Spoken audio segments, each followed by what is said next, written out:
তারিকুল আলম আজাদ এবং যারা এসছেন সকলকে সালাম শুভেচ্ছা জানিয়ে আমি দুটো কথা বলব। আজকে আমাদের আসার উদ্দেশ্য সবাই বুঝে গেছেন। আমাদের উদ্দেশ্য হচ্ছে এই যে মানুষ হয়রান হয়ে লাইন দিয়ে সবাই খেয়ে না খেয়ে লাইন দেওয়ার পরে নিজের হিয়ারিং করেও নিশ্চয়তা নেই যে তারা ভোটার লিস্টে আবার নাম উঠবে।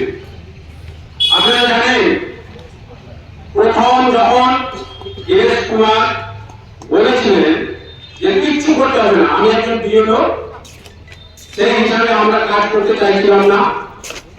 আমার দাদা তারিকুল আলম আজাদ বললেন আমাকে যে পাড়ার লোক, পাড়ার গ্রামের সবার ভোটের নাম তুলতে হবে, যেন একটাও নাম বাদ না যায়, ওই জন্য বিএলওটা ঢুকতে হবে।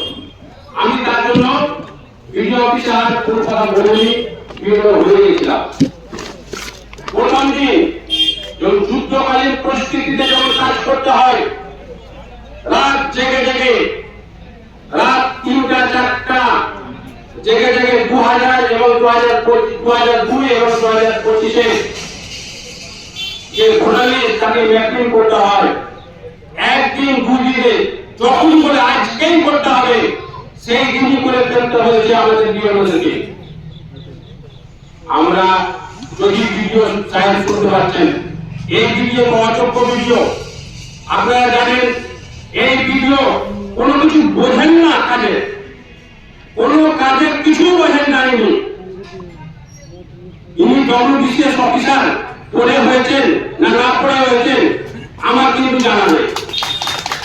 আপনারা জানেন জ্ঞানেশ কুমার যখন বলেন যে এই যে রাহুল গান্ধী যখন বলেছিলেন যে আমাদের কতজনের ভোট বাদ যাবে, কতজন আছে এই নামগুলো দিন, তখন জ্ঞানেশ কুমার এই বোকা কি বলেছিল? বলেছিল যে আমাদের बीवी बच्चों के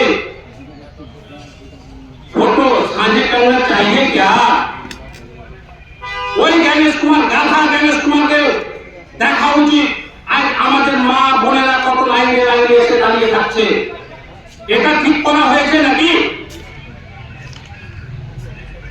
তিনি প্রথমে বলেছিলেন সব বিএলওদেরকে যে আপনার দুটো ইনোমিনেশন ফর্ম আপনারা কি করবেন, একটা দুটো তাদেরকে বিলি করে দেবেন, একটা তাদের কাছ থেকে নিয়ে নেবেন, আর কিছু করতে হবে না। 2002-এ যদি নাম থাকে নিজের নাম, তাহলে ভোটার লিস্টে নাম উঠে যাবে।